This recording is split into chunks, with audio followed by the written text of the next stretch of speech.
2012 budget. We are joined by two members of the House Budget Committee, Congressman Paul Tonko, a New York Democrat, and also Congressman Frank Guinta. He's a New Hampshire Republican. Gentlemen, welcome to you both. Thank you. Thank you for having us. All right, Congressman Tonko, I'll start with you. We have seen the plans from Paul Ryan, who chairs the House Budget Committee. What's your take? Well, my take is that what we have here, they'll talk, the Republicans will talk, my friends and colleagues on that side, will talk about the deep amount of cutting that they're doing, spending cuts. Unfortunately, those spending cuts come from a small wedge of the pie that, while only a drop in the ocean in terms of an impact, are devastating to the programs that are really responding to the needs of many of our people out there, seniors, veterans, our children, certainly working families and small business as we attempt to continue to grow jobs.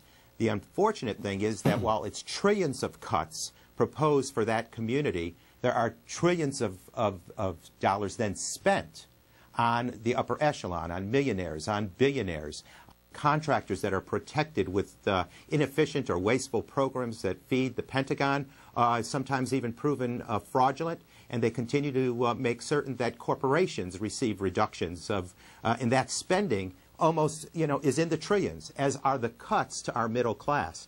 And so it's a very interesting switch of where the dollars had been and where they were focused and now where they will be landing with the Republican plan. Congressman Guinta, how do you respond? Because that's the same critique I've heard for the last several days, that you're helping out multimillionaires and corporations at the cost of seniors in the middle class and many others.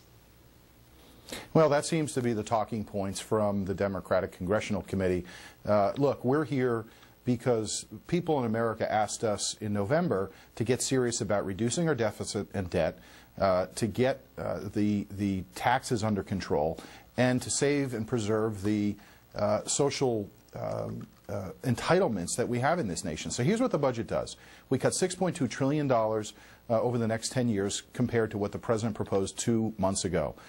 We reduced the deficit in year one by more than $600 billion. No more trillion-dollar deficits with the Republican proposed budget. And finally, we preserve and protect Medicaid and Medicare for the future. And anyone who's 55 and older is not impacted one iota by the decisions we've made. And then for anyone of that age group, what we do is essentially provide block grants to the states for them to give flexibility and priority to the seniors that deserve it the most. And then for people like me, when I am old enough to receive Medicare benefits, I get to actually choose my plan. I get premium support, just like a member of Congress does. And I think that's important for preserving those entitlements in the future. But there are certainly two futures here that are at stake, and hopefully we'll have a rigorous but honest and real debate about how we can reduce the debt and deficit in our nation. And Congressman Tonko, just about everyone agrees that entitlements have to be reformed. Do you think there is any common ground in the Ryan plan, or any other way you can get to some common ground on that issue? Of course, we're always looking for efficiencies. We're looking to rid the system of waste. But suffice it to say, if you're taking trillions from the middle class, and those are your spending cuts, that's all we've heard about. We've cut spending, we've cut spending. Yeah, it's come out of the hide of the middle class and working families, and then lo and behold, now we find all those dollars of trillions are going to help those most powerful in society, those most comfortable. Now look, to end Medicare, which is the message in their plan, is a devastating situation. To send people out into the private market with a voucher that doesn't cover their expenses nearly well enough, they're going to see their out-of-pocket expenses for health care double, if not triple. And in terms of the messaging from the general public, from the electorate, all I heard was it's about jobs and the economy. Start growing our economy, stop shrinking the middle class. That was the message all of us heard from coast to coast. Why would you interrupt a growth of private sector jobs that in just over the last year we have grown more than 2 million private sector jobs?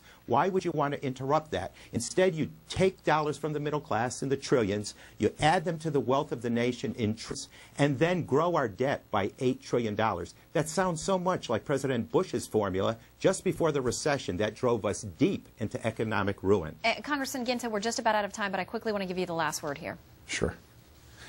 Well, again, I have a disagreement with my friend from the other side. This is about reducing the debt and deficit. No one in our country believes that a $1.6 trillion deficit proposed by President Obama for this year and the out years is good public policy.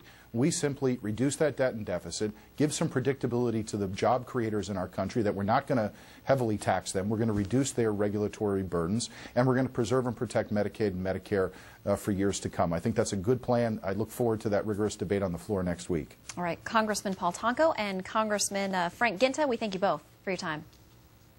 Thank you. Thank you. All right, some politicos are blaming the